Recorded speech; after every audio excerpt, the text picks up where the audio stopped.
So what's the one true divide that exists in humanity?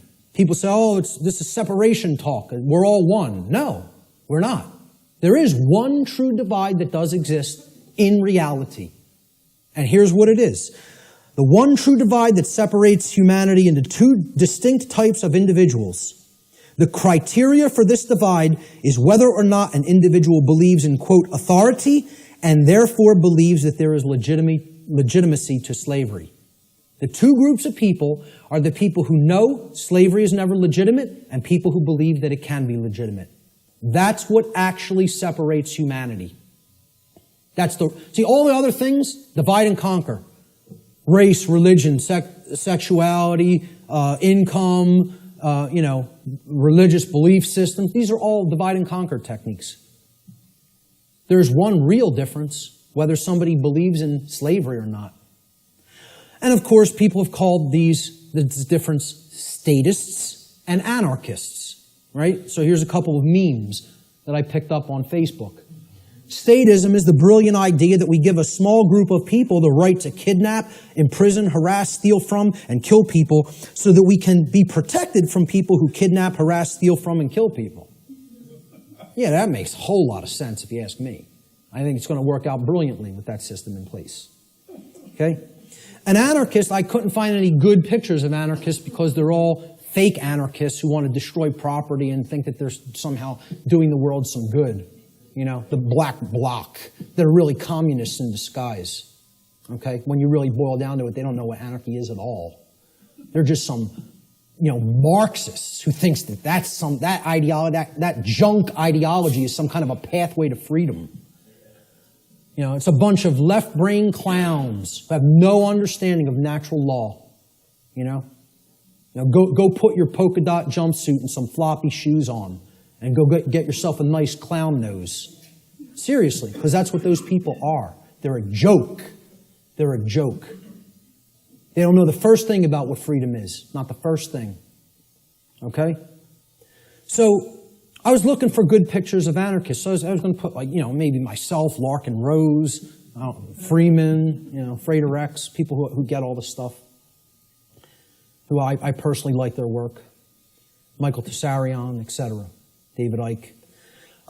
But I said, hey, let's put a meme up there that really expresses it. So I found this picture of Jesus, a meme that says, I'm an anarchist, but most of my followers are statists. People who are these fake-ass Christians who believe they somehow are following the teachings of Christ, and they believe in government, they believe in financial institutions, they believe in organized religion. These are the three things that killed Christ, if you even accept the historicity of the event. Who was Christ waging basic conflict with? The Pharisees and Sadducees, the organized religious order and controlling religious orders of his day. Okay? What really got him into deep trouble, he was pissing them off, but they were already on the wane. The old world order was on the way out, and the new world order was already on the way in at that time.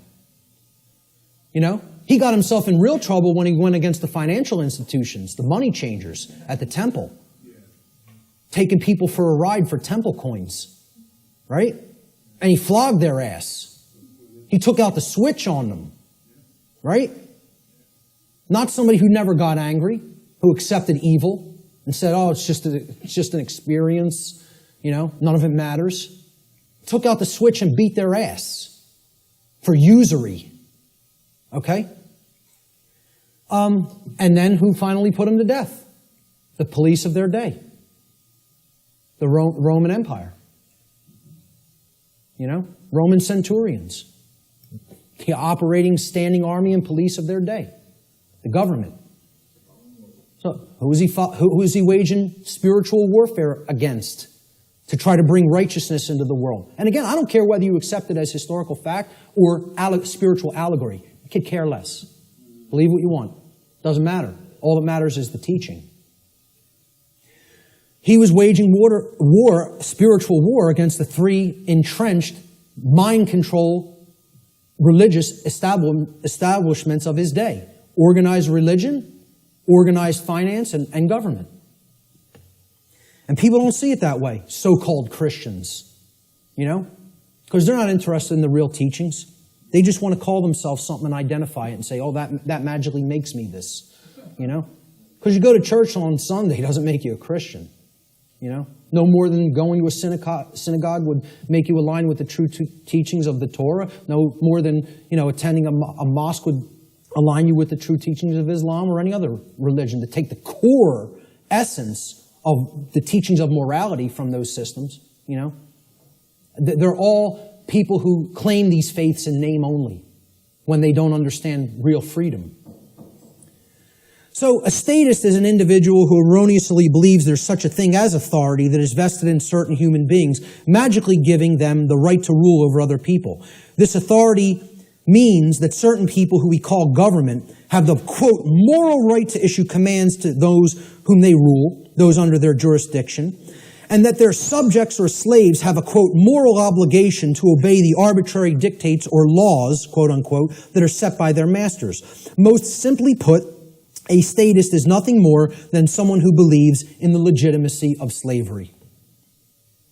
Conversely, an anarchist, a true anarchist anyway, is one who knows that there could never be legitimacy to authority or government, because those terms are simply euphemisms for violence and slavery and coercion, which are always immoral and in opposition to natural law.